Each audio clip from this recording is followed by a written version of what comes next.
حضرت ابراہیم علیہ السلام کی عادت یہ تھی کہ مہمان کے بغیر کھانا نہیں کھاتے تھے.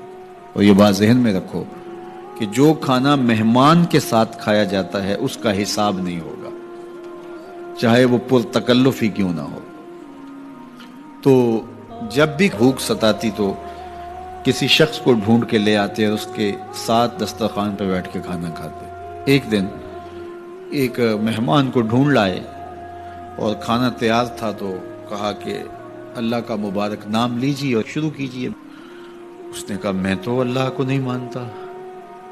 تو کہا کہ میاں تیرا اور میرا رشتہ کیا ہے؟ میں تجھے اللہ کے نام پہ تو کھلا رہا ہوں کہ تو اس کا بندہ ہے، اور اگر تو اس کا نام ہی گوارا نہیں کرتا تو پھر کیا باقی بچا؟ اس نے کہا روٹی کے چند لقموں کے لیے میں اپنے بت سے بے وفائی نہیں کر سکتا. میں بتوں کا پجاری ہوں اور مجھے بھوک بھی لگی ہے، لیکن میں اپنے بتوں سے بے وفائی نہیں کر سکتا. تو حضرت ابراہیم نے فرمایا تو اتنا غیرت مند ہے، اپنے بتوں کے ساتھ تیری یہ وفا ہے، تو سن پھر میں بھی اللہ کے نام کے علاوہ تجھے ایک لقمہ نہیں دے سکتا.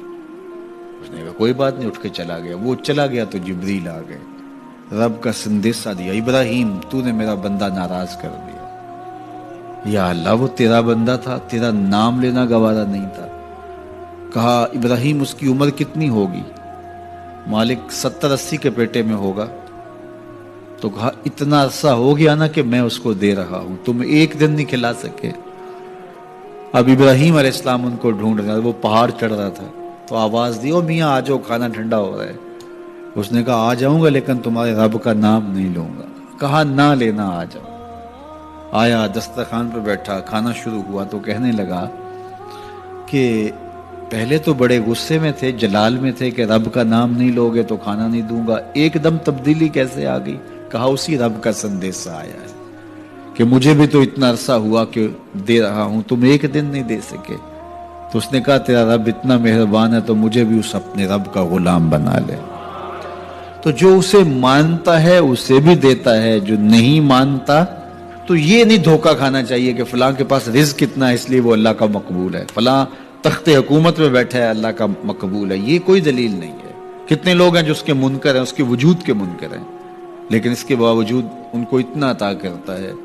بلکہ فرمایا اگر تمہارا مجھے لحاظ نہ ہو تو کافروں کے گھروں کی سیڑھیاں بھی سونے اور چاندی کی ہوں، چونکہ ان کو سب کچھ دنیا پہ دے دیا جائے گا، آخرت میں ان کا کوئی حصہ نہیں.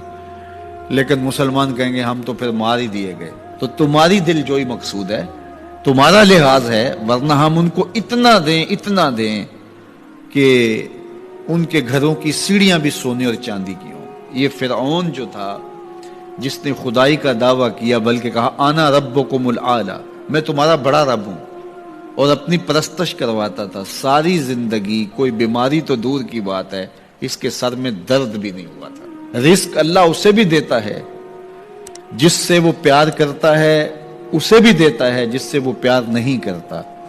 وہ صرف رب المومنین نہیں ہے، وہ رب العالمین ہے. صرف مومنوں کا رب نہیں ہے، وہ تمام جہانوں کا رب ہے. لیکن دین صرف اسے دیتا ہے جس سے وہ پیار کرتا ہے، جس سے وہ محبت کرتا ہے. یہ بات ذہن میں رکھیے گا کہ اللہ کی محبت کی دلیل یہ ہے کہ آپ کو دین دے دیا گیا.